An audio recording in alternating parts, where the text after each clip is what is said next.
नारायणं नमस्कृत्य नरं चैव नरोत्तमं देवीं सरस्वतीं व्यासं ततो जयमुदीरये। श्रीगणेशाय नमः। श्रीसरस्वत्यै नमः। श्रीवेदव्यासाय नमः। श्रीमन महर्षि वेदव्यास प्रणीत श्री महाभारत चतुर्थ खंड हम श्रवण कर रहे हैं। आज हम श्रवण करेंगे 155वां अध्याय, षट्पंचाशदधिकशततमोध्याय। यहाँ सोमदत्त और सात्विकी का युद्ध, सोमदत्त की पराजय, घटोत्कच और अश्वत्थामा का युद्ध और अश्वत्थामा द्वारा घटोत्कच के पुत्र का एक अक्षौहिणी राक्षस सेना का तथा द्रुपद पुत्रों का वध एवं पांडव सेना की पराजय। संजय कहते हैं, प्रायोपविष्टे तुहते पुत्रे सात्यकिना तदा सोमदत्तो वृषं क्रुद्धः सात्यकिं वाक्यम अब्रवीत। राजन, आमरण उपवास का व्रत लेकर बैठे हुए अपने पुत्र भूरिश्रवा के सात्यकी द्वारा मारे जाने पर उस समय सोमदत्त को बड़ा क्रोध हुआ। उन्होंने सात्यकी से इस प्रकार कहा, सात्वत, पूर्व काल में महात्माओं तथा देवताओं ने जिस क्षत्रिय धर्म का साक्षात्कार किया है उसे छोड़कर तुम लुटेरों के धर्म में कैसे प्रवृत्त हो गए। सात्यके, जो युद्ध से विमुख एवं दीन होकर हथियार डाल चुका हो, उस पर रणभूमि में क्षत्रिय धर्म परायण विद्वान पुरुष कैसे प्रहार कर सकता है। सात्वत, वृष्णिवंशियों में दो ही महारथी युद्ध के लिए विख्यात हैं, एक तो महाबाहु प्रद्युम्न और दूसरे तुम। अर्जुन ने जिसकी बाह काट ली थी तथा जो आमरण अनशन का निश्चय लेकर बैठा था, उस मेरे पुत्र पर तुमने वैसा पतन कारक क्रूर प्रहार क्यों किया। ओ दुराचारी मूर्ख, उस पाप कर्म का फल तुम इस युद्धस्थल में ही प्राप्त करो। आज मैं पराक्रम करके एक बाण से तुम्हारा सिर काट डालूंगा। वृष्णि कुल कलंक। सात्वत, मैं अपने दोनों पुत्रों की तथा यज्ञ और पुण्य कर्मों की शपथ खाकर कहता हूँ कि यदि आज रात्रि बीतने के पहले ही कुंती पुत्र अर्जुन से आरक्षित रहने पर अपने को वीर मानने वाले तुम्हें पुत्रों और भाइयों सहित न मार डालूं तो घोर नरक में पड़ूं। ऐसा कहकर महाबली सोमदत्त ने अत्यंत कुपित हो उच्च स्वर से शंख बजाया और सिंहनाद किया। तब कमल के समान नेत्र और सिंह के सदृश दांत वाले दुर्धर्ष वीर सात्यकी भी अत्यंत कुपित हो सोमदत्त से इस प्रकार बोले, कौरवेय, तुम्हारे या किसी दूसरे के साथ युद्ध करते समय मेरे हृदय में किसी तरह भी कोई भय नहीं होगा। कौरव, यदि सारी सेना से सुरक्षित होकर तुम मेरे साथ युद्ध करोगे तो भी तुम्हारे कारण मुझे कोई व्यथा नहीं होगी। मैं सदा क्षत्रियोचित आचरण में स्थित हूँ। युद्ध ही जिसका सार है तथा दुष्ट पुरुष ही जिसे आदर देते हैं, ऐसे कटुवाक्य से तुम मुझे डरा नहीं सकते। नरेश्वर, यदि मेरे साथ तुम्हारी युद्ध करने की इच्छा है तो निर्दयता पूर्वक पैने बाणों द्वारा मुझ पर प्रहार करो, मैं भी तुम पर प्रहार करूंगा। महाराज, तुम्हारा वीर महारथी पुत्र भूरिश्रवा मारा गया, भाई के दुख से दुखी होकर शल भी वीर गति को प्राप्त हुआ है। अब पुत्रों और बांधवों सहित तुम्हें भी मार डालूंगा। तुम कुरुकुल के महारथी वीर हो। इस समय रणभूमि में सावधान होकर खड़े ही रहो। जिन महाराज युधिष्ठिर में दान, दम, शौच, अहिंसा, लज्जा, धृति और क्षमा आदि सारे सद्गुण अविनश्वर भाव से सदा विद्यमान रहते हैं, अपनी ध्वजा में मृदंग का चिन्ह धारण करने वाले उन्हीं धर्मराज के तेज से तुम पहले ही मर चुके हो। अतः कर्ण और शकुनी के साथ ही इस युद्धस्थल में तुम विनाश को प्राप्त होगे। मैं श्री कृष्ण के चरणों तथा अपने इष्ट पूर्त कर्मों की शपथ खाकर कहता हूँ कि यदि मैं युद्ध में क्रुद्ध होकर तुम जैसे पापी को पुत्रों सहित न मार डालूं तो मुझे उत्तम गति न मिले। यदि तुम उपर्युक्त बातें कहकर भी युद्ध छोड़कर भाग जाओगे तभी मेरे हाथ से छुटकारा पा सकोगे। परस्पर ऐसा कहकर क्रोध से लाल आंखें किए उन दोनों नरश्रेष्ठ वीरों ने एक दूसरे पर बाणों की वर्षा कर दी। तदंतर दुर्योधन 1000 रथों और 10,000 हाथियों द्वारा सोमदत्त को चारों ओर से घेर कर उनकी रक्षा करने लगा। समस्त शस्त्रधारियों में श्रेष्ठ और वज्र के समान सुदृढ़ शरीर वाला आपका नवयुवक साला महाबाहु शकुनी भी अत्यंत कुपित हो इंद्र के समान पराक्रमी भाइयों तथा पुत्र पौत्रों से घिरकर वहां आ पहुंचा। बुद्धिमान शकुन के 1,00,000 से अधिक घुड़सवार महाधनुर्धर सोमदत्त की सब ओर से रक्षा करने लगे। बलवान सहायकों से सुरक्षित हो सोमदत्त ने अपने बाणों से सात्विकी को आच्छादित कर दिया। झुकी हुई गांठ वाले बाणों से सात्विकी को आच्छादित होते देख क्रोध में भरे हुए धृष्टद्युम्न विशाल सेना साथ लेकर वहां आ पहुंचे। राजन, उस समय परस्पर प्रहार करने वाली सेनाओं का कोलाहल प्रचंड वायु से विक्षुब्ध हुए समुद्रों की गर्जना के समान प्रतीत होता था। सोमदत्त ने सात्विकी को 9 बाणों से बींध डाला। फिर सात्विकी ने भी कुरुश्रेष्ठ सोमदत्त को 9 बाणों से घायल कर दिया। सुदृढ़ धनुष धारण करने वाले बलवान सात्विकी के द्वारा समरभूमि में अत्यंत घायल किए जाने पर सोमदत्त रथ की बैठक में जा बैठे और सुध-बुध खोकर मूर्छित हो गए। तब महारथी वीर सोमदत्त को मूर्छित हुआ देख सारथी बड़ी उतावली के साथ उन्हें रणभूमि से दूर हटा ले गया। सोमदत्त को युयुधान के बाणों से पीड़ित एवं अचेत हुआ देख द्रोणाचार्य यदुवीर सात्विकी का वध करने की इच्छा से उनकी ओर दौड़े। द्रोणाचार्य को आते देख युधिष्ठिर आदि पांडव वीर यदुकुल तिलक महामना सात्विकी की रक्षा के लिए उन्हें सब ओर से घेर कर खड़े हो गए। जैसे पूर्व काल में त्रिलोकी पर विजय पाने की इच्छा से राजा बलि का देवताओं के साथ युद्ध हुआ था, उसी प्रकार द्रोणाचार्य का पांडवों के साथ घोर संग्राम आरंभ हुआ। तत्पश्चात महातेजस्वी द्रोणाचार्य ने अपने बाण समूह से पांडव सेना को आच्छादित कर दिया और युधिष्ठिर को बींध डाला। फिर महाबाहु द्रोण ने सात्विकी को 10, धृष्टद्युम्न को 20, भीमसेन को 9, नकुल को 5, सहदेव को 8, शिखंडी को 100, द्रौपदी पुत्रों को 5-5, मत्स्यराज विराट को 8, द्रुपद को 10, युधामन्यु को 3, उत्तमौजा को 6 तथा अन्य सैनिकों को अनान्य बाणों से घायल करके युद्धस्थल में राजा युधिष्ठिर पर आक्रमण किया। राजन, द्रोणाचार्य की मार खाकर पांडुपुत्र युधिष्ठिर के सैनिक आर्तनाद करते हुए भय के मारे 10 दिशाओं में भाग गए। द्रोणाचार्य के द्वारा पांडव सेना का संहार होता देख कुंती कुमार अर्जुन के हृदय में कुछ क्रोध हो आया। वे तुरंत ही आचार्य का सामना करने के लिए चल दिए। अर्जुन को युद्ध में द्रोणाचार्य पर धावा करते देख युधिष्ठिर की सेना पुनः वापस लौट आई। राजन, तदंतर भरद्वाज नंदन द्रोण का पांडवों के साथ पुनः युद्ध आरंभ हुआ। आपके पुत्रों ने द्रोणाचार्य को सब ओर से घेर रखा था। जैसे आग रुई के ढेर को जला देती है, उसी प्रकार वे पांडव सेना को तहस नहस करने लगे। नरेश्वर, प्रज्वलित अग्नि के समान कांतिमान तथा निरंतर बाण रूपी किरणों से युक्त सूर्य के समान अत्यंत प्रकाशित होने वाले द्रोणाचार्य को धनुष को मंडलाकार करके तपते हुए प्रभा करके समान शत्रुओं को दग्ध करते देख पांडव सेना में कोई वीर उन्हें रोक न सका। जो योद्धा पुरुष द्रोणाचार्य के सामने खड़ा होता, उसी का सिर काटकर द्रोणाचार्य के बाण धरती में समा जाते थे। इस प्रकार महात्मा द्रोण के द्वारा मारी जाती हुई पांडव सेना पुनः भयभीत हो सव्यसाची अर्जुन के देखते देखते भागने लगी। भरत नंदन, रात में द्रोणाचार्य के द्वारा अपनी सेना को भगाई हुई देख अर्जुन ने श्री कृष्ण से कहा, आप द्रोणाचार्य के रथ के समीप चलिए। तब दशारह कुल नंदन श्री कृष्ण ने चांदी, गोदुग्ध, कुंद पुष्प तथा चंद्रमा के समान श्वेत कांति वाले घोड़ों को द्रोणाचार्य के रथ की ओर हाँका। अर्जुन को द्रोणाचार्य का सामना करने के लिए जाते देख भीमसेन ने भी अपने सारथी से कहा, तुम द्रोणाचार्य की सेना की ओर ले चलो मुझे। भरत श्रेष्ठ, उनके सारथी विशोक ने उनकी बात सुनकर सत्य प्रतिज्ञ अर्जुन के पीछे अपने घोड़ों को बढ़ाया।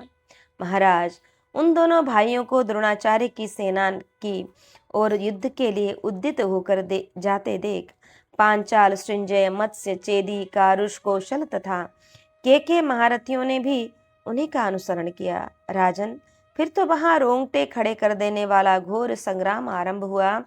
अर्जुन ने द्रोणाचार्य की सेना के दक्षिण भाग को और भीमसेन ने वाम भाग को अपना लक्ष्य बनाया। उन दोनों भाइयों के साथ विशाल रथ तथा सेनाएं थीं। राजन, पुरुष सिंह भीमसेन और अर्जुन को द्रोणाचार्य पर धावा करते देख धृष्टद्युम्न और महाबली सात्विकी भी वहीं जा पहुंचे। महाराज, उस समय परस्पर आघात प्रतिघात करते हुए उन सैन्य समूहों का कोलाहल प्रचंड वायु से विक्षुब्ध हुए समुद्र की गर्जना के समान प्रतीत होता था। नरेश्वर, द्रोण पुत्र अश्वत्थामा सोमदत्त कुमार भूरिश्रवास के वध से अत्यंत कुपित हो उठा था। उसने युद्धस्थल में सात्विकी को देखकर उनके वध का दृढ़ निश्चय करके उन पर आक्रमण किया। अश्वत्थामा को शनि पौत्र के रथ की ओर जाते देख अत्यंत कुपित हुए भीमसेन के पुत्र घटोत्कच ने अपने उस शत्रु को रोका। घटोत्कच जिस विशाल रथ पर बैठकर आया था वह काले लोहे का बना हुआ और अत्यंत भयंकर था। उसके ऊपर रीछ की खाल मड़ी हुई थी। उसके भीतर की भाग की लंबाई चौड़ाई 30 नल्व की 12,000 हाथ इतनी थी। उसमें यंत्र और कवच रखे हुए थे। चलते समय उससे मेघों की भारी घटा के समान गंभीर शब्द होता था। उसमें हाथी जैसे विशाल काय वाहन जुते हुए थे, जो वास्तव में न घोड़े थे और न हाथी। उस रथ की ध्वजा का डंडा बहुत ऊंचा था। वह ध्वज पंख और पंजे फैलाकर आंखें फाड़ फाड़ कर देखने और कूजने वाले एक गृध्र राज से सुशोभित था। उसकी पताका खून से भीगी हुई थी और उस रथ को आंतों की माला से विभूषित किया गया था।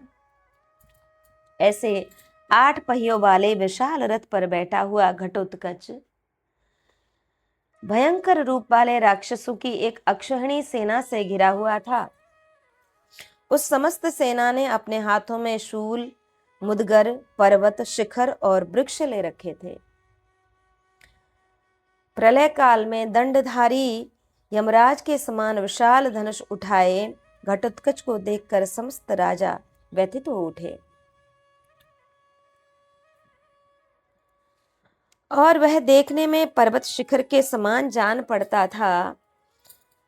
उसका रूप भयानक होने के कारण वह सबको भयंकर प्रतीत होता था। उसका मुख यूं ही बड़ा भीषण था, किंतु दाढ़ों के कारण और भी विकराल उठता था। उसके कान कील या खूंटे के समान जान पड़ते थे। ठोड़ी बहुत बड़ी थी, बाल ऊपर की ओर उठे हुए थे, आंखें डरावनी थीं, मुख आग के समान प्रज्वलित था, पेट भीतर की ओर धंसा हुआ था। उसके गले का छेद बहुत बड़े गड्ढे के समान जान पड़ता था। सिर के बाल किरीट से ढके हुए थे। वह मुंह बाए हुए यमराज के समान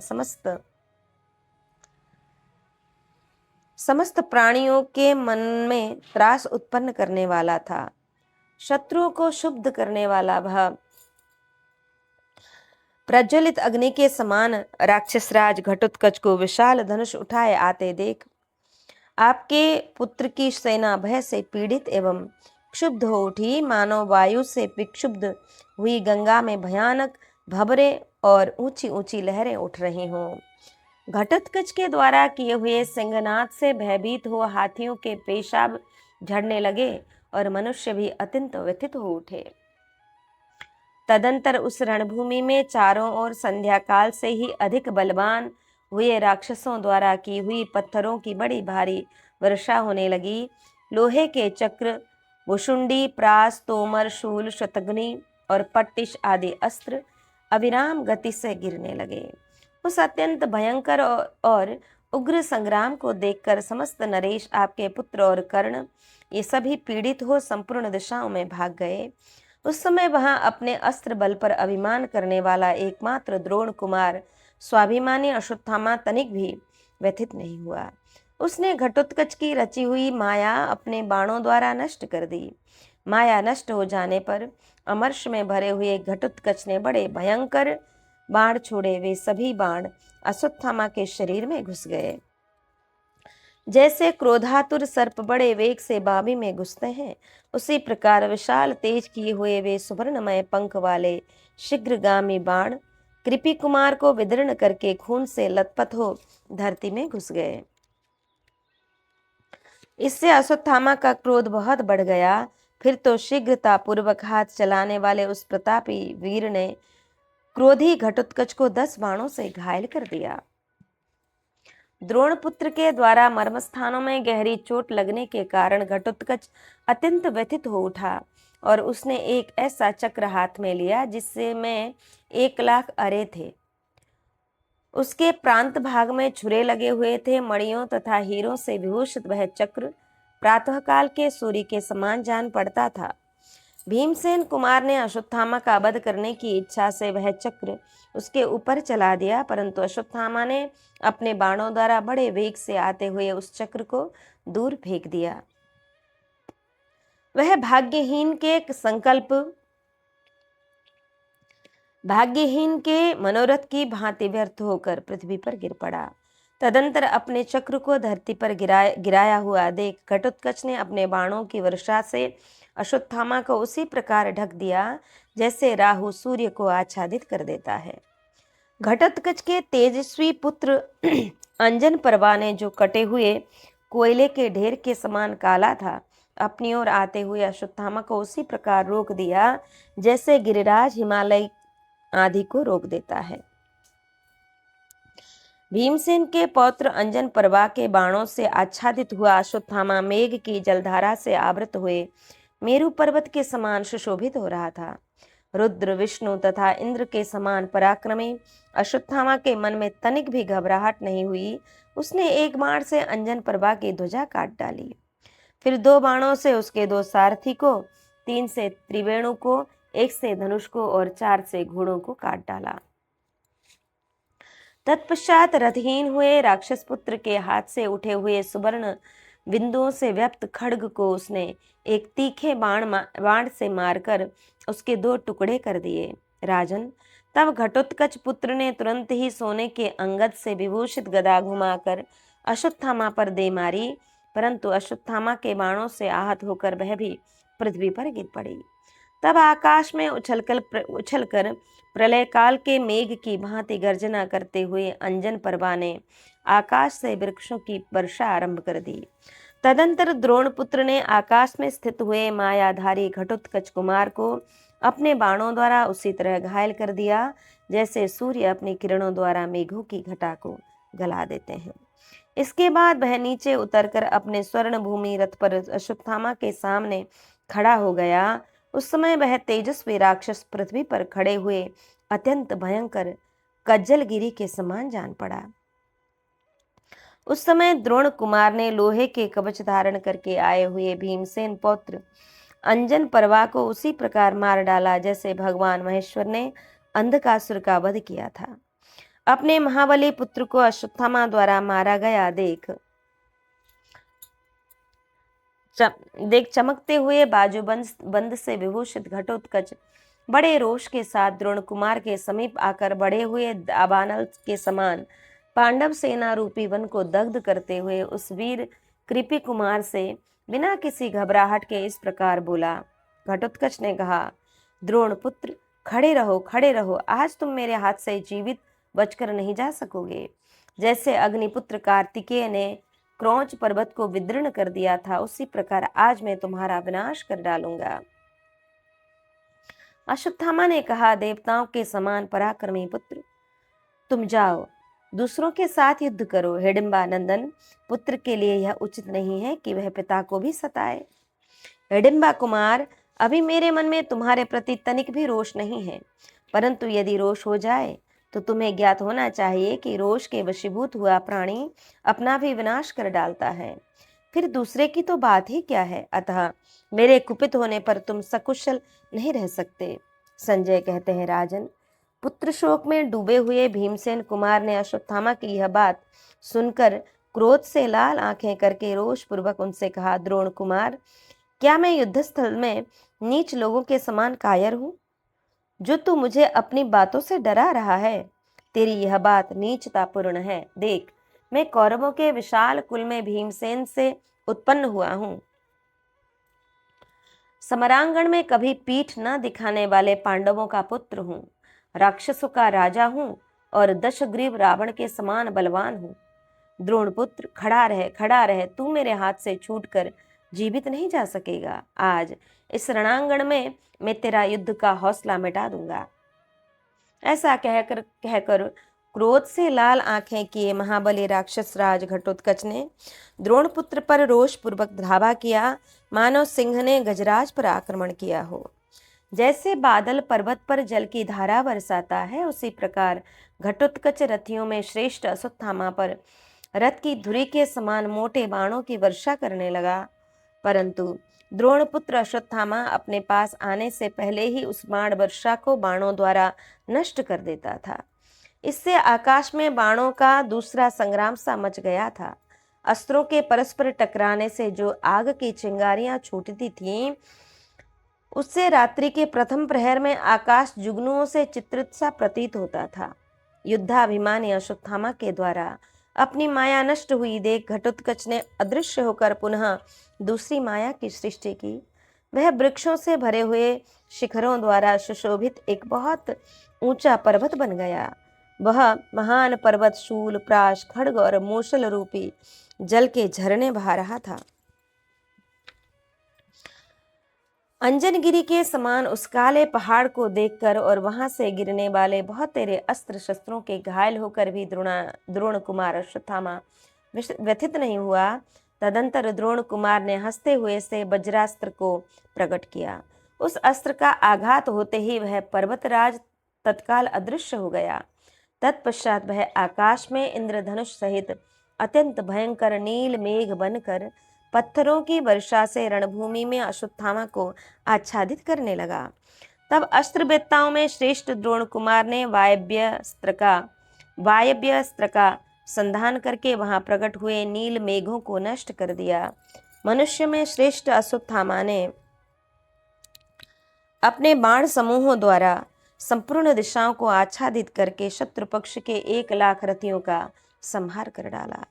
तत्पश्चात अश्वत्थामा ने देखा कि घटोत्कच बिना किसी घबराहट के बहुत से राक्षसों से घिरा हुआ पुनः रथ पर आरूढ़ होकर आ रहा है। उसने अपने धनुष को खींचकर फैला रखा है। उसके साथ सिंह, व्याघ्र और मतवाले हाथियों के समान पराक्रमी तथा विकराल मुख, मस्तक और कंठ वाले बहुत से अनुचर हैं, जो हाथी, घोड़ों तथा रथ पर बैठे हुए हैं। उसके अनुचरों में राक्षस, यातुधान तथा तामस जाति के लोग हैं, जिनका पराक्रम इंद्र के समान है। नाना प्रकार के अस्त्र शस्त्र धारण करने वाले, भांति भांति के कवच और आभूषणों से विभूषित, महाबली, भयंकर सिंहनाद करने वाले तथा क्रोध से घूरते हुए नेत्रों वाले बहुसंख्यक रण दुर्मद राक्षस घटोत्कच की ओर से युद्ध के लिए उपस्थित हो रहे हैं। यह सब देखकर दुर्योधन विषादग्रस्त हो रहा है। इन सब बातों पर दृष्टिपात करके अश्वत्थामा ने आपके पुत्र से कहा, दुर्योधन, आज तुम चुपचाप खड़े रहो। तुम्हें इंद्र के समान पराक्रमी इन राजाओं तथा अपने वीर भाइयों के साथ तनिक भी घबराना नहीं चाहिए। राजन, मैं तुम्हारे शत्रुओं को मार डालूंगा। तुम्हारी पराजय नहीं हो सकती, इसके लिए मैं तुमसे सच्ची प्रतिज्ञा करता हूँ। तुम अपनी सेना को आश्वासन दो। दुर्योधन बोला, गौतमी नंदन, तुम्हारा यह हृदय इतना विशाल है कि तुम्हारे द्वारा इस कार्य का होना मैं अद्भुत नहीं मानता। हम लोगों पर तुम्हारा अनुग्रह बहुत अधिक है।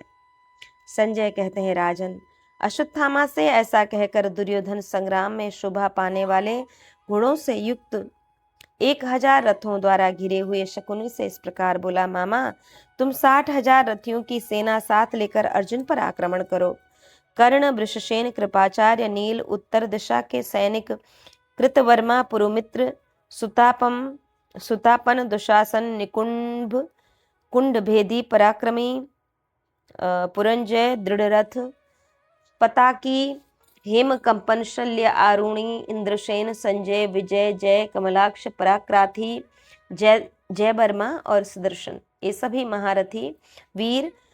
तथा 60,000 पैदल सैनिक तुम्हारे साथ जाएंगे।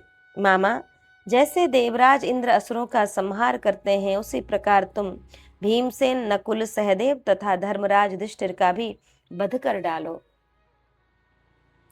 मेरी विजय की आशा तुम पर ही अवलंबित है।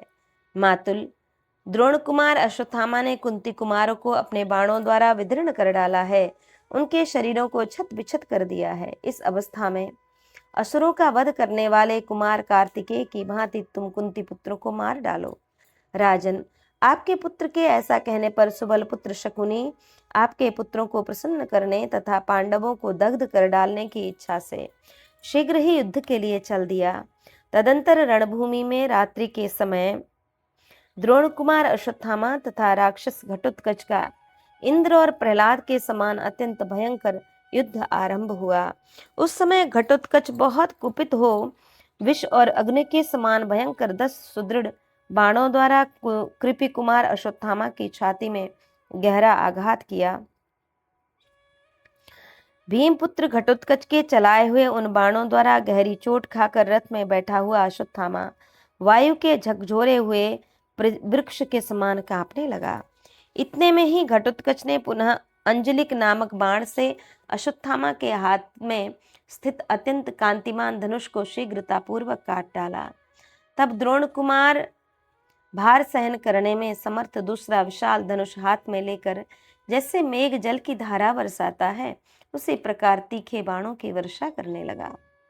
भारत, तदंतर गौतमी पुत्र ने सुवर्णमय पंख वाले शत्रुनाशक आकाशचारी बाणों को उस राक्षस पर चलाया। उन बाणों से चौड़ी छाती वाले राक्षसों का वह समूह अत्यंत पीड़ित हो सिंहों द्वारा व्याकुल किए गए मत वाले हाथियों के झुंड के समान प्रतीत होने लगा।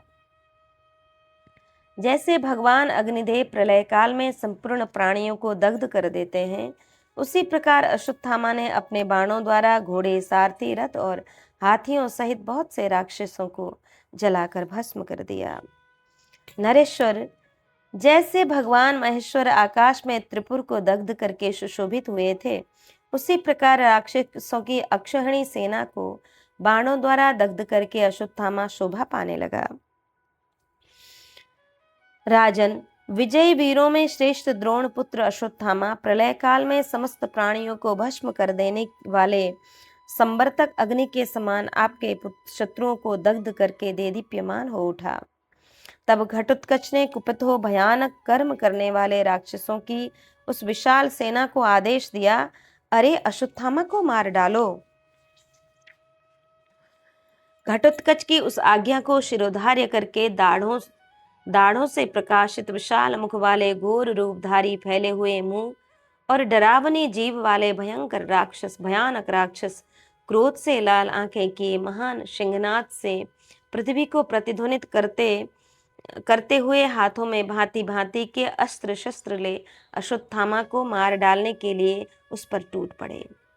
समरांगण में किसी से भी न डरने वाले तथा क्रोध से लाल नेत्रों वाले भयंकर पराक्रमी सैकड़ों और हजारों राक्षस अश्वत्थामा के मस्तक पर शक्ति, शतग्नि, परिघ, अशनि, शूल, पट्टिश, खड्ग, गदा, भिंदीपाल, मूसर, फरसे, प्रास, कटार, तोमर, कणप, तीखे कंपन, मोटे मोटे पत्थर, भुषुंडी, गदा, काले लोहे के खंभे तथा शत्रुओं को विदीर्ण करने में समर्थ महाघोर मुदगरों की वर्षा करने लगे। द्रोण पुत्र के मस्तक पर अस्त्रों की वह बड़ी भारी वर्षा होती देख आपके समस्त सैनिक व्यथित हो उठे, परंतु पराक्रमी द्रोण कुमार ने शिला पर तेज किए हुए अपने वज्रोप बाणों द्वारा वहां प्रकट हुई उस भयंकर अस्त्र वर्षा का विध्वंस कर डाला। तत्पश्चात महामनस्वी अश्वत्थामा ने दिव्यास्त्रों से अभिमंत्रित सुवर्णमय पंख वाले अन्य बाणों द्वारा तत्काल ही राक्षसों को घायल कर दिया। उन बाणों से चौड़ी छाती वाले राक्षसों का समूह अत्यंत पीड़ित हो सिंहों द्वारा व्याकुल किए गए मतवाले हाथियों के झुंड के समान प्रतीत होने लगा। द्रोण पुत्र की मार खाकर अत्यंत क्रोध में भरे हुए महाबली राक्षस उसे मार डालने की इच्छा से रोष पूर्वक दौड़े। भारत, वहां अश्वत्थामा ने यह ऐसा अद्भुत पराक्रम दिखाया जिसे समस्त प्राणियों में और किसी के लिए कर दिखाना असंभव था। क्योंकि महान अस्त्रविद्ता अश्वत्थामा ने अकेले ही उस राक्षसी सेना को राक्षस राज घटोत्कच के देखते देखते अपने प्रज्वलित बाणों द्वारा क्षण भर में भस्म कर दिया। जैसे प्रलय काल में संवर्तक अग्नि समस्त प्राणियों को दग्ध कर देती है, उसी प्रकार राक्षसों की उस सेना का संहार करके युद्धस्थल में अश्वत्थामा की बड़ी शोभा हुई। भरत नंदन, युद्धस्थल में पांडव पक्ष के सहस्त्रों राजाओं में से वीर महाबले राक्षस राज घटोत्कच को छोड़कर दूसरा कोई भी विषधर सर्पों के समान भयंकर बाणों द्वारा पांडवों की सेना को दग्ध करते हुए अश्वत्थामा की ओर देख न सका। भरत श्रेष्ठ पुनः क्रोध से घटोत्कच की आंखें घूमने लगी। उसने हाथ से हाथ मलकर ओंठ चबा लिया और कुपित हो सारथी से कहा, सूत, तू मुझे द्रोणपुत्र के पास ले चल। शत्रुओं का संहार करने वाला घटोत्कच सुंदर पताकाओं से सुशोभित प्रकाशमान एवं भयंकर रथ के द्वारा पुनः द्रोणपुत्र के साथ द्वैरथ युद्ध करने के लिए गया।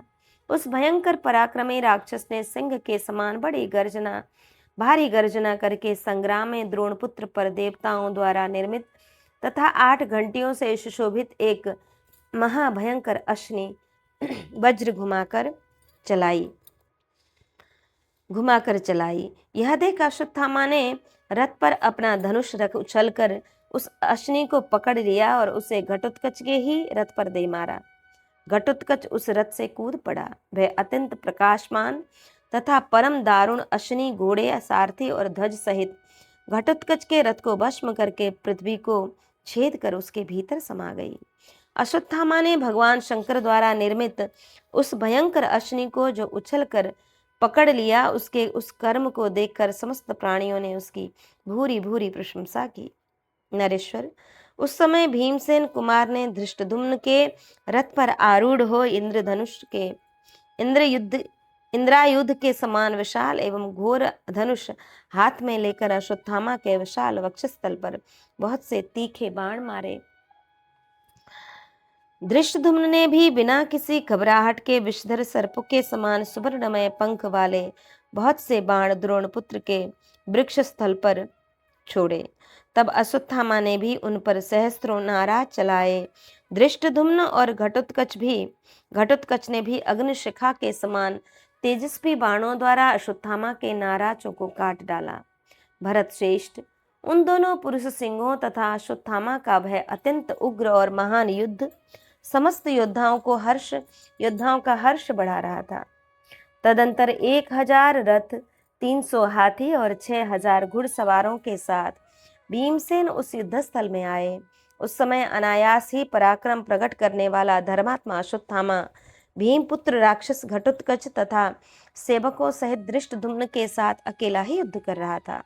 भारत, वहां द्रोणपुत्र ने अत्यंत अद्भुत पराक्रम दिखाया, जिससे कर दिखाना समस्त प्राणियों में दूसरे के लिए असंभव था। उसने पलक मारते मारते अपने पैने बाणों द्वारा घोड़े, सारथी, रथ और हाथियों सहित राक्षसों की एक अक्षौहिणी सेना का संहार कर डाला। भीमसेन, घटोत्कच, धृष्टद्युम्न, नकुल, सहदेव, धर्मपुत्र युधिष्ठिर, अर्जुन और भगवान श्री कृष्ण के देखते देखते यह सब कुछ हो गया। शीघ्रता पूर्वक आगे बढ़ने वाले नाराजों की गहरी चोट खाकर बहुत से हाथी शिखरयुक्त पर्वतों के समान धराशायी हो गए। हाथियों के शुंड कटकर इधर उधर छटपटा रहे थे। उसने ढकी हुई पृथ्वी रेंगते हुए सर्पों से आच्छादित हुई सी शोभा पा रही थी।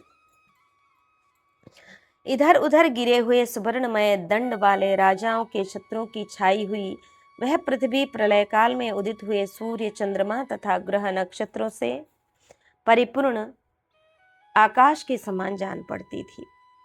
अश्वत्थामा ने उस युद्धस्थल में खून की नदी बहा दी, जो शोणित के प्रवाह से अत्यंत भयंकर प्रतीत होती थी, जिसमें कटकर गिरी हुई विशाल ध्वजाएं मेढकों के समान और रणभेरियां विशाल कछुए के सदृश जान पड़ती थीं। राजाओं के श्वेत छत्र हंसों की श्रेणी के समान उस नदी का सेवन करते थे। चबर समूह फेन का भ्रम उत्पन्न करते थे। कंक और गीध ही बड़े बड़े ग्राह से जान पड़ते थे। अनेक प्रकार के आयुध वहां मछलियों के समान भरे थे। विशाल हाथी शिलाखंडों के समान प्रतीत होते थे। मरे हुए घोड़े वहां मगरों के समान व्याप्त थे। गिरे हुए रथ ऊंचे ऊंचे टीलों के समान जान पड़ते थे। पताकाएं सुंदर वृक्षों के समान प्रतीत होती थीं। बाण ही मीन थे, देखने में वह बड़ी भयंकर प्रतीत होती थी। प्रास, शक्ति और रिष्टि आदि अस्त्र डुंडुब सर्प के समान थे। मज्जा और मांस ही उस नदी में महापंप के समान प्रतीत होते थे। तैरती हुई लाशें नौका का भ्रम उत्पन्न करती थीं। केश रूपी सेवारों से वह रंग बिरंगी दिखाई दे रही थी। वह कायरों को मोह प्रदान करने वाली थी। गजराजों, घोड़ों और योद्धाओं के शरीरों का नाश होने से उस नदी का प्रागट्य हुआ था। उस नदी से रक्त की लहरें उठ रही थीं। हिंसक जंतुओं के कारण उसकी भयंकरता और भी बढ़ गई। वह यमराज के राज्य रूपी महासागर में मिलने वाली थी। राक्षसों का वध करके बाणों द्वारा अश्वत्थामा ने घटोत्कच को अत्यंत पीड़ित कर दिया। फिर उस महाबली वीर ने अत्यंत कुपित होकर अपने नाराजों से भीमसेन और धृष्टद्युम्न सहित समस्त कुंती कुमारों को घायल करके द्रुपद पुत्र सुरथ को मार डाला। तत्पश्चात उसने रणक्षेत्र में द्रुपद कुमार शत्रुंजय, बालानीक, जयानीक और जयाश्व को भी मार गिराया। आर्य, इसके बाद द्रोण कुमार ने राजा श्रुताह को भी यमलोक पहुंचा दिया। फिर दूसरे तीखे तीखे और सुंदर पंख वाले बाणों द्वारा हेममाली, पृषद्र और चंद्रसेन का भी वध कर डाला। तदंतर 10 बाणों से उसने राजा कुंतीभोज के 10 पुत्रों को काल के गाल में डाल दिया। उसके बाद अत्यंत क्रोध में भरे हुए अश्वत्थामा ने एक सीधे जाने वाले अत्यंत भयंकर एवं उत्तम बाण का संधान करके धनुष को कान तक खींचकर उसे शीघ्र ही घटोत्कच को लक्ष्य करके छोड़ दिया। वह बाण घोर यमदंड के समान था। पृथ्वी पते वह सुंदर पंखों वाला महाबाण उस राक्षस का हृदय विदीर्ण करके शीघ्र ही पृथ्वी में समा गया। राजेंद्र, घटोत्कच को मरकर गिरा हुआ जान महारथी धृष्टद्युम्न ने अपने उत्तम रथ को अश्वत्थामा के पास से हटा लिया। नरेश्वर, फिर तो युधिष्ठिर की सेना के सभी नरेश युद्ध से विमुख हो गए।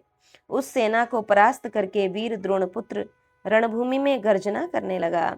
भारत, उस समय संपूर्ण प्राणियों में अश्वत्थामा का बड़ा समादर हुआ। आपके पुत्रों ने भी उसका बड़ा सम्मान किया। तदंतर सैकड़ों बाणों से शरीर छिन्न भिन्न हो जाने के कारण मरकर गिरे और मृत्यु को प्राप्त हुए निशाचरों की लाशों से पटी हुई चारों ओर की भूमि पर्वत शिखरों से आच्छादित हुई सी अत्यंत भयंकर और दुर्गम प्रतीत होने लगी। उस समय वहां गिद्धों, सिद्धों, गंधर्वों, पिशाचों, नागों, सुपर्णों, पितरों, पक्षियों, राक्षसों, भूतों, अप्सराओं तथा देवताओं ने भी द्रोणपुत्र अश्वत्थामा की भूरी भूरी प्रशंसा की। यहाँ सोमदत्त की मूर्छा, भीम के द्वारा बाल्हिक का वध, धृतराष्ट्र के 10 पुत्रों और शकुनि के 7 रथियों एवं 5 भाइयों का संहार तथा द्रोणाचार्य और युधिष्ठिर के युद्ध में युधिष्ठिर की विजय। संजय कहते हैं, द्रुपदस्यात्मजान् दृष्ट्वा कुन्तीभोज सुतांस्तथा द्रोणपुत्रेण निहतान् राक्षसांश्च सहस्रशः। राजन, द्रोणपुत्र अश्वत्थामा के द्वारा द्रुपद और कुंतीभोज के पुत्रों तथा सहस्त्रों राक्षसों को मारा गया देख युधिष्ठिर, भीमसेन, द्रुपद कुमार धृष्टद्युम्न तथा युयुधान ने भी सावधान होकर युद्ध में मन लगा लिया। भारत, युद्धस्थल में सात्विकी को देखकर सोमदत्त पुनः कुपित हो उठे और उन्होंने बड़ी भारी बाण वर्षा करके सात्विकी को आच्छादित कर दिया। फिर तो विजय की अभिलाषा रखने वाले आपके और शत्रु पक्ष के सैनिकों में अत्यंत भयंकर घोर युद्ध छिड़ गया। सोमदत्त को आते देख भीमसेन ने सात्विकी की सहायता के लिए शिला पर तेज किए हुए सुवर्णमय पंख वाले 10 बाणों द्वारा उन्हें घायल कर दिया। सोमदत्त ने भी वीर भीमसेन को 100 बाणों से भेद कर बदला चुकाया। इधर सात्विकी ने भी अत्यंत कुपित हो पुत्र शोक में डूबे हुए नहुष नंदन याति की भांति वृद्धता के गुणों से युक्त बूढ़े सोमदत्त को वज्र को भी मार गिराने वाले 10 तीखे बाणों से बींध डाला। फिर शक्ति से उन्हें विदीर्ण करके 7 बाणों द्वारा पुनः गहरी चोट पहुंचाई। तत्पश्चात सात्विकी के लिए भीमसेन ने सोमदत्त के मस्तक पर नूतन सुदृढ़ एवं भयंकर परिघ का प्रहार किया। इस समय सात्विकी ने भी युद्धस्थल में कुपित हो सोमदत्त की छाती पर सुंदर पंख वाले अग्नि के समान तेजस्वी उत्तम और तीखे बाण का प्रहार किया। वे भयंकर परिघ और बाण वीर सोमदत्त के शरीर पर एक ही साथ गिरे। इससे महारथी सोमदत्त मूर्छित होकर गिर पड़े। अपने पुत्र के मूर्छित होने पर बाल्हिक ने वर्षा ऋतु में वर्षा करने वाले मेघ के समान बाणों की वृष्टि करते हुए वहां सात्विकी पर धावा किया। तब भीमसेन ने सात्विकी के लिए महात्मा बाल्हिक को पीड़ित करते हुए युद्ध के मुहाने पर उन्हें 9 बाणों से घायल कर दिया। तब महाबाहु प्रतिम पुत्र बाल्हिक ने अत्यंत कुपित हो भीमसेन की छाती में अपनी शक्ति धंसा दी, मानो देवराज इंद्र ने किसी पर्वत पर वज्र मारा हो। इस प्रकार शक्ति से आहत होकर भीमसेन कांप उठे और मूर्छित हो गए। फिर सचेत होने पर बलवान भीम ने उन पर गदा का प्रहार किया। पांडुपुत्र भीमसेन द्वारा चलाई हुई उस गदा ने बाल्हिक का सिर उड़ा दिया। वे वज्र के मारे हुए पर्वत की भांति मरकर पृथ्वी पर गिर पड़े। नरेश्वर, वीर बाल्हिक के मारे जाने पर श्री रामचंद्र जी के समान पराक्रमी आपके 10 पुत्र भीमसेन को पीड़ा देने लगे। इनके नाम इस प्रकार हैं: नागदत्त, दृढ़रथ, दृढ़ रथाश्रय, महाबाहु, आयोभुज, अयोबाहु, दृढ़, दृढ़क्षत्र, सुहस्त, विरजा, प्रमाथी, उग्र, उग्रश्रवा और अनुयायी, अग्रयायी। उनको सामने देखकर भीमसेन कुपित हो उठे। उन्होंने प्रत्येक के लिए एक एक करके भार साधने में समर्थ 10 बाण हाथ में लिए और उन्हें उनके मर्म स्थानों पर चलाया। उन बाणों से घायल होकर आपके पुत्र अपने प्राणों से हाथ धो बैठे और पर्वत शिखर के प्रचंड वायु द्वारा उखाड़े हुए वृक्षों के समान तेजोहीन होकर रथों से नीचे गिर पड़े। आपके उन पुत्रों को 10 नाराजों द्वारा मारकर भीमसेन ने कर्ण के प्यारे पुत्र वृषसेन पर बाणों की वर्षा आरंभ की। तदंतर कर्ण के सुविख्यात बलवान भ्राता बृकतरथ ने आकर भीमसेन पर भी आक्रमण किया और उन्हें नाराजों द्वारा घायल कर दिया। भारत, तत्पश्चात वीर भीमसेन ने आपके सालों में से 7 रथियों को नाराजों द्वारा मारकर शतचंद्र को भी काल के गाल में भेज दिया। महारथी शतचंद्र के मारे जाने पर अमर्ष में भरे हुए शकुनी के वीर भाई गवाक्ष, शरभ, विभु, सुभग और भानुदत्त, ये 5 शूर महारथी भीमसेन पर टूट पड़े और उन्हें पैने बाणों द्वारा घायल करने लगे। जैसे वर्षा के वेग से पर्वत आहत होता है, उसी प्रकार उनके नाराजों से घायल होकर बलवान भीमसेन ने अपने 5 बाणों द्वारा उन 5 अतिरथी वीरों को मार डाला। उन 5 वीरों को मारा गया देख सभी श्रेष्ठ नरेश विचलित हो उठे। निष्पाप नरेश्वर, तदंतर क्रोध में भरे हुए राजा युधिष्ठिर, द्रोणाचार्य तथा आपके पुत्रों के देखते देखते आपकी सेना का संहार करने लगे। उस युद्ध में क्रुद्ध होकर युधिष्ठिर ने अंबष्ठों, मालवों, शूरवीर त्रिगर्तों तथा शिबी देशीय सैनिकों को भी मृत्यु के लोक में भेज दिया। अभिशाह, सूरसेन, बाल्हिक और बसाती देशीय योद्धाओं को नष्ट करके राजा युधिष्ठिर ने इस भूतल पर रक्त की कीच मचा दी। राजन, युधिष्ठिर ने अपने बाणों से योधेय, मालव तथा शूरवीर मद्रकर्णों को मृत्यु के लोक में भेज दिया। युधिष्ठिर के रथ के आसपास मारो, ले आओ, पकड़ो, घायल करो, टुकड़े टुकड़े कर डालो इत्यादि भयंकर शब्द गूंजने लगा। द्रोणाचार्य ने युधिष्ठिर को अपनी सेनाओं को खदेड़ते देख आपके पुत्र दुर्योधन से प्रेरित होकर उन पर बाणों की वर्षा प्रारंभ कर दी। अत्यंत क्रोध में भरे हुए द्रोणाचार्य ने वायव्यास्त्र से राजा युधिष्ठिर को बींध डाला। युधिष्ठिर ने भी उनके दिव्यास्त्रों को अपने दिव्यास्त्र से ही नष्ट कर दिया। उस अस्त्र के नष्ट हो जाने पर द्रोणाचार्य ने युधिष्ठिर पर क्रमशः वारुण, याम्य, आग्नेय, त्वष्ट्र और सावित्र नामक दिव्यास्त्र चलाया, क्योंकि वे अत्यंत कुपित होकर पांडुनंदन युधिष्ठिर को मार डालना चाहते थे। परंतु महाबाहु धर्मपुत्र युधिष्ठिर ने द्रोणाचार्य से तनिक भी भय न खाकर उनके द्वारा चलाए गए और चलाए जाने वाले सभी अस्त्रों को अपने दिव्यास्त्रों से नष्ट कर दिया। भारत, द्रोणाचार्य ने अपनी प्रतिज्ञा को सच्ची करने की इच्छा से आपके पुत्र के हित में तत्पर हो धर्मपुत्र युधिष्ठिर को मार डालने की अभिलाषा कर लेकर उनके ऊपर इंद्र और प्रजापत्य नामक अस्त्रों का प्रयोग किया। तब गज और सिंह के समान गति वाले विशाल वक्षस्थल से सुशोभित बड़े बड़े लाल नेत्रों वाले उत्कृष्ट तेजस्वी कुरुपति युधिष्ठिर ने महेंद्र अस्त्र प्रकट किया और उससे अन्य सभी दिव्यास्त्रों को नष्ट कर दिया। उन अस्त्रों के नष्ट हो जाने पर क्रोध भरे द्रोणाचार्य ने युधिष्ठिर का वध करने की इच्छा से ब्रह्मास्त्र का प्रयोग किया। महीपते, फिर तो मैं और घोर अंधकार से आवृत उस युद्ध स्थल में कुछ भी जान न सका और समस्त प्राणी अत्यंत भयभीत हो उठे। राजेंद्र, ब्रह्मास्त्र को उद्यत देख कुंती कुमार युधिष्ठिर ने ब्रह्मास्त्र से ही उस अस्त्र का निवारण कर दिया। तदंतर प्रधान सैनिक संपूर्ण युद्ध कला में प्रवीण महाधनुर्धर नरश्रेष्ठ द्रोणाचार्य और युधिष्ठिर की बड़ी प्रशंसा करने लगे। भारत, उस समय द्रोणाचार्य ने कुंती कुमार का सामना करना छोड़कर क्रोध से लाल आंखें किए वायव्यास्त्र के द्वारा द्रुपद की सेना का संहार आरंभ किया। द्रोणाचार्य की मार खाकर पांचाल सैनिक भीमसेन और महात्मा अर्जुन के देखते देखते भय के मारे भागने लगे थे। यह देख किरीटधारी अर्जुन और भीमसेन विशाल रथ सेनाओं के द्वारा अपनी सेना की रोकथाम करते हुए सहसा उस ओर लौट पड़े।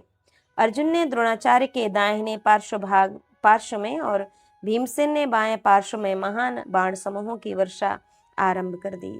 महाराज, उस समय के सृंजय महातेजस्वी पांचाल मत्स्य तथा यादव ये सैनिक भी उन दोनों का अनुसरण किया। इन्होंने उस समय किरीटधारी अर्जुन की मार खाती हुई कौरव सेना अंधकार और निद्रा से पीड़ित हो पुनः तितर पितर हो गई। महाराज, द्रोणाचार्य और स्वयं आपके पुत्र दुर्योधन के मना करने पर भी उस समय आपके योद्धा रोके न जा सके। यहाँ दुर्योधन और कर्ण की बातचीत, कृपाचार्य द्वारा कर्ण को फटकारना तथा कर्ण द्वारा कृपाचार्य का अपमान।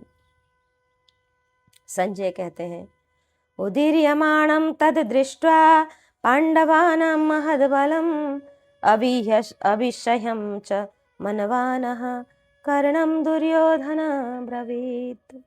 राजन, पांडवों की उस विशाल सेना का जोर बढ़ते देख उसे असह्य मानकर दुर्योधन ने कर्ण से कहा, मित्र वत्सल कर्ण, यही मित्रों के कर्तव्य पालन का उपयुक्त अवसर आया है। क्रोध में भरे हुए पांचाल मत्स्य के तथा पांडव महारथी फुफकारते हुए सर्पों के समान भयंकर हो उठे हैं। उनके द्वारा चारों ओर से घिरे हुए मेरे समस्त महारथी योद्धाओं की आज तुम समरांगण में रक्षा करो।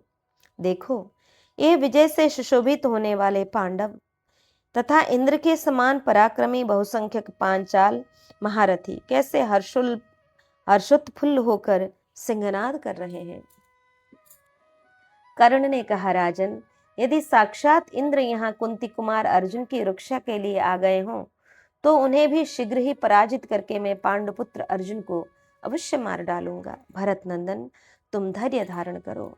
मैं तुमसे सच्ची प्रतिज्ञा करके कहता हूँ कि युद्धस्थल में आए हुए पांडवों तथा पांचालों को निश्चय ही मारूंगा। जैसे अग्निकुमार कार्तिकेय ने तारकासुर का विनाश करके इंद्र को विजय दिलाई थी, उसी प्रकार मैं आज तुम्हें विजय प्रदान करूंगा। भूपाल, मुझे तुम्हारा प्रिय करना है, इसलिए जीवन धारण करता हूँ। कुंती के सभी पुत्रों में अर्जुन ही अधिक शक्तिशाली है, अतः मैं इंद्र की दी हुई अमोघ शक्ति को अर्जुन पर ही छोड़ूंगा। मानद, महाधनुर्धर अर्जुन के मारे जाने पर उसके सभी भाई तुम्हारे वश में हो जाएंगे अथवा पुनः वन में चले जाएंगे। कुरुनंदन, तुम मेरे जीते जी कभी विषाद न करो। मैं समर भूमि में संगठित होकर आए हुए समस्त पांडवों को जीत लूंगा। मैं अपने बाण समूहों द्वारा रणभूमि में पधारे हुए पांचालों, केकयों और वृष्णिवंशियों के भी टुकड़े टुकड़े कर दूंगा और यह सारी पृथ्वी तुम्हें दे दूंगा। संजय कहते हैं, राजन, इस तरह की बातें करते हुए सूत पुत्र कर्ण से शरद्वान के पुत्र महाबाहु कृपाचार्य ने मुस्कुराते हुए से यह बात कही, कर्ण, बहुत अच्छा राधा पुत्र, यदि बात बनाने से ही कार्य सिद्ध हो जाए तब तो तुम जैसे सहायकों को पाकर कुरुराज दुर्योधन सनाथ हो गए। कर्ण, तुम कुरुनंदन सुयोधन के समीप तो बहुत बढ़कर बातें किया करते हो, किंतु न तो कभी कोई तुम्हारा पराक्रम देखा जाता है और न उसका कोई फल ही सामने आता है। सूत नंदन, पांडु के पुत्रों से युद्धस्थल में तुम्हारी अनेकों बार मुठभेड़ हुई है, परंतु सर्वत्र पांडवों से ही तुम्हें परास्त हुए हो। कर्ण, याद है कि नहीं, जब गंधर्व दुर्योधन को पकड़कर लिए जा रहे थे उस समय सारी सेना तो युद्ध कर ही रही थी और अकेले तुम ही सबसे पहले पलायन कर गए थे। कर्ण, विराट नगर में भी संपूर्ण कौरव एकत्र थे, किंतु अर्जुन ने अकेले ही वहां सबको हरा दिया था। कर्ण, तुम भी अपने भाइयों के साथ परास्त हुए थे। समरांगण में अकेले अर्जुन का सामना करने की भी शक्ति तुम में नहीं है, फिर श्री कृष्ण सहित संपूर्ण पांडवों को जीत लेने का उत्साह कैसे दिखाते हो? सूत पुत्र कर्ण, चुपचाप युद्ध करो। तुम बातें बहुत बनाते हो, जो बिना कुछ कहे ही पराक्रम दिखाए वही वीर है, और वैसा करना ही सत्पुरुषों का व्रत है। सूत पुत्र कर्ण, तुम शरद ऋतु के निष्फल बादलों के समान गर्जना करके भी निष्फल ही दिखाई देते हो। किंतु राजा दुर्योधन इस बात को नहीं समझ रहे हैं। राधा नंदन, जब तक तुम अर्जुन को नहीं देखते हो तभी तक गर्जना कर लो। कुंती कुमार अर्जुन को समीप देख लेने पर फिर यह गर्जना तुम्हारे लिए दुर्लभ हो जाएगी। जब तक अर्जुन के वे बाण तुम्हारे ऊपर नहीं पड़ रहे हैं तभी तक तुम जोर जोर से गरज रहे हो। अर्जुन के बाणों से घायल होने पर तुम्हारे लिए यह गर्जन तर्जन दुर्लभ हो जाएगा। क्षत्रिय अपनी भुजाओं से शौर्य का परिचय देते हैं, ब्राह्मण वाणी द्वारा प्रवचन करने में वीर होते हैं, परंतु धनुष चलाने में शूर हैं, किंतु कर्ण केवल मनसूबे बांधने में वीर है। जिन्होंने अपने पराक्रम से भगवान शंकर को भी संतुष्ट किया है, उन अर्जुन को कौन मार सकता है? उन कृपाचार्य के ऐसा कहने पर योद्धाओं में श्रेष्ठ कर्ण ने उस समय रुष्ट होकर कृपाचार्य से इस प्रकार कहा कि शूरवीर वर्षा काल के मेघों की तरह सदा गरजते हैं और ठीक ऋतु में बोए हुए बीज के समान शीघ्र ही फल भी देते हैं। युद्धस्थल में महान भार उठाने वाले शूरवीर यदि युद्ध के मुहाने पर अपनी प्रशंसा की ही बातें कहते हैं तो उसमें मुझे उनका कोई दोष नहीं दिखाई देता। पुरुष अपने मन से जिस भार को ढोने का निश्चय करता है उसमें दैव अवश्य ही उसकी सहायता करता है। मैं मन से जिस कार्य भार का वहन कर रहा हूँ उसकी सिद्धि में दृढ़ निश्चय ही मेरा सहायक है। विप्रवर, मैं कृष्ण और सात्विकी सहित समस्त पांडवों को युद्ध में मारने का निश्चय करके यदि गरज रहा हूँ तो उसमें आपका क्या नष्ट हुआ जा रहा है? शरद ऋतु के बादलों के समान शूरवीर व्यर्थ नहीं गरजते हैं।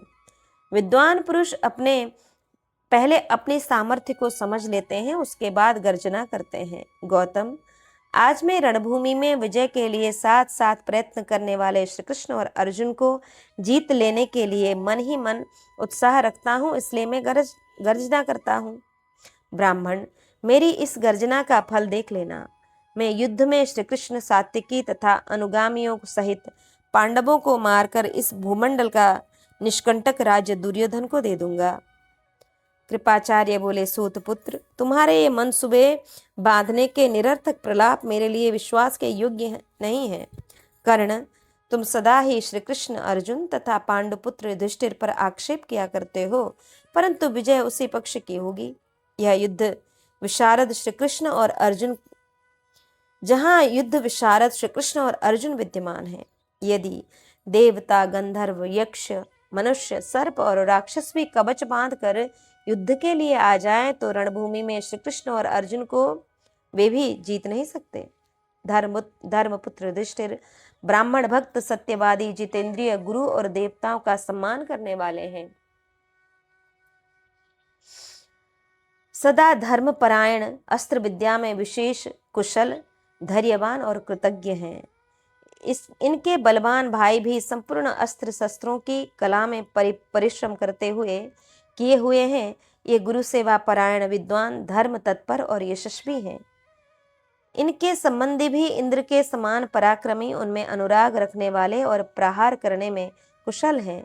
जिनके नाम इस प्रकार हैं: धृष्टद्युम्न, शिखंडी, दुर्मुख पुत्र, जन्मेजय, चंद्रसेन, रुद्रसेन, कीर्ति धर्मा, ध्रुव, धर, वसुचंद्र, दामचंद्र, सिंहचंद्र, सुतेजन, द्रुपद के पुत्रगण तथा महान अस्त्रवेत्ता द्रुपद खुद, जिनके लिए शतानेक, सूर्यदत्त, श्रुतानेक, श्रुतध्वज, बलानेक, जयानेक, जयाश्व, रथवाहन, चंद्रोदय तथा समरथ, ये विराट के श्रेष्ठ भाई और इन भाइयों सहित मत्स्यराज विराट युद्ध करने को तैयार हैं। नकुल, सहदेव, द्रौपदी के पुत्र तथा राक्षस घटोत्कच, ये वीर जिनके लिए युद्ध कर रहे हैं, उन पांडवों की कभी कोई क्षति नहीं हो सकती है। पांडुपुत्र युधिष्ठिर के ये तथा और भी बहुत से गुण हैं। भीमसेन और अर्जुन यदि चाहें तो अपने अस्त्र बल से देवता, असुर, मनुष्य, वृक्ष, गंधर्व, राक्षस, भूत, नाग और हाथियों सहित इस संपूर्ण जगत का सर्वथा विनाश कर सकते हैं। युधिष्ठिर भी यदि रोष भरी दृष्टि से देखें तो इस भूमंडल को भस्म कर सकते हैं। कर्ण, जिनके लिए अनंत बलशाली भगवान श्री कृष्ण भी कवच धारण करके लड़ने को तैयार हैं, उन शत्रुओं को युद्ध में जीतने का साहस तुम कैसे कर रहे हो? सूतपुत्र, तुम जो सदा समरभूमि में भगवान श्री कृष्ण के साथ युद्ध करने का उत्साह दिखाते हो, यह तुम्हारा महान अन्याय, अक्षम्य अपराध है। संजय कहते हैं, भरत श्रेष्ठ, ऐसा कहने पर राधा पुत्र कर्ण ठठाह कर हंस पड़ा और शरद्वान के पुत्र गुरु कृपाचार्य से इस समय यूं बोला, बाबा जी, पांडवों के विषय में तुमने जो बात कही है वह सत्य है, सब सत्य है।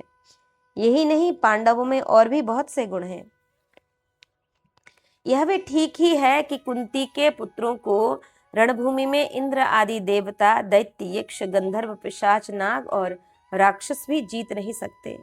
तथापि मैं इंद्र की दी हुई शक्ति से कुंती के पुत्रों को जीत लूंगा। ब्राह्मण, मुझे इंद्र ने यह अमोघ शक्ति दे रखी है, इसके द्वारा मैं सब्यसाची अर्जुन को युद्ध में अवश्य मार डालूंगा।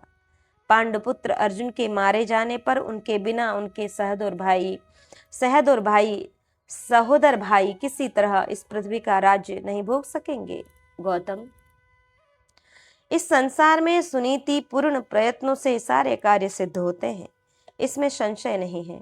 इस बात को समझकर ही मैं गर्जना करता हूँ। तुम तो ब्राह्मण और उसमें भी बूढ़े हो, तुम में युद्ध करने की शक्ति है ही नहीं। इसके सिवा तुम कुंती के पुत्रों पर स्नेह रखते हो, इसलिए मोहवश मेरा अपमान कर रहे हो। दुर्बुद्धि ब्राह्मण, यदि यहाँ पुनः इस प्रकार मुझे अप्रिय लगने वाली बात बोलोगे तो मैं अपनी तलवार उठाकर तुम्हारी जीभ काट लूंगा। ब्राह्मण, दुर्मते, तुम तो युद्धस्थल में समस्त कौरव सेनाओं को भयभीत करने के लिए पांडवों के गुणगान चाहते हो। उसके विषय में भी मैं जो यथार्थ बात कह रहा हूं उसे सुन लो। दुर्योधन, द्रोण, शकुनी, दुर्मुख, जय, दुशासन, वृषसेन, मद्रराज, शल्य, तुम स्वयं, सोमदत्त, भूरी, अश्वत्थामा और विभीषति, ये युद्ध कुशल संपूर्ण वीर जहां कवच बांध कर खड़े हो जाएंगे, वहां उन्हें कौन मनुष्य जीत सकता है? वह इंद्र के तुल्य बलवान शत्रु ही क्यों न हो, इनका कुछ नहीं बिगाड़ सकता। जो शूरवीर, अस्त्रों के ज्ञाता, बलवान, स्वर्ग प्राप्ति की अभिलाषा रखने वाले, धर्मज्ञ और युद्ध कुशल हैं, वे देवताओं को भी युद्ध में मार सकते हैं।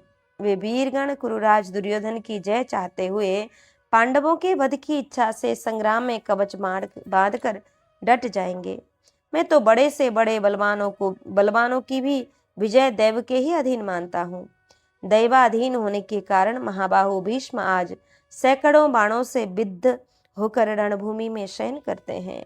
विकर्ण, चित्रसेन, वाल्हीक, जयद्रथ, भूरिश्रवा, जय, जलसंध, सुदक्षिण, रथियों में श्रेष्ठ शल तथा पराक्रमी भगदत्त, ये और दूसरे भी बहुत से राजा देवताओं के लिए अत्यंत दुर्जय थे, परंतु उन अत्यंत प्रबल तथा शूरवीर नरेशों को भी पांडवों ने युद्ध में मार डाला। पुरुषाधम, तुम इससे दैव संयोग के सिवा दूसरा कौन सा कारण मानते हो? ब्राह्मण, तुम दुर्योधन के जिन शत्रुओं की सदा स्तुति करते रहते हो, उनके भी तो सैकड़ों और सहस्त्रों शूरवीर मारे गए हैं। कौरव तथा पांडव दोनों दलों की सारी सेनाएं प्रतिदिन नष्ट हो ही रही हैं। मुझे इसमें किसी प्रकार भी पांडवों का कोई विशेष प्रभाव नहीं दिखाई देता। द्विजाधम, तुम जिन्हें सदा बलवान मानते रहते हो, उन्हीं के साथ में संग्राम भूमि में दुर्योधन के हित के लिए यथाशक्ति युद्ध करने का प्रयत्न करूंगा। विजय तो दैव के अधीन है। इस प्रकार श्री महाभारत द्रोण पर्व के अंतर्गत घटोत्कच वध पर्व में रात्रि युद्ध के प्रसंग में कृपाचार्य और कर्ण का विवाद विषयक 158वां अध्याय यहाँ पूर्ण हुआ। आज के पारायण को श्री ठाकुर जी के चरण कमल में अर्पित करके यहाँ विश्राम लेंगे। श्री कृष्ण गोविंद हरे मुरारे, हे नाथ नारायण वासुदेव, अनंत वैकुंठ मुकुंद कृष्ण, गोविंद दामोदर माधवेति।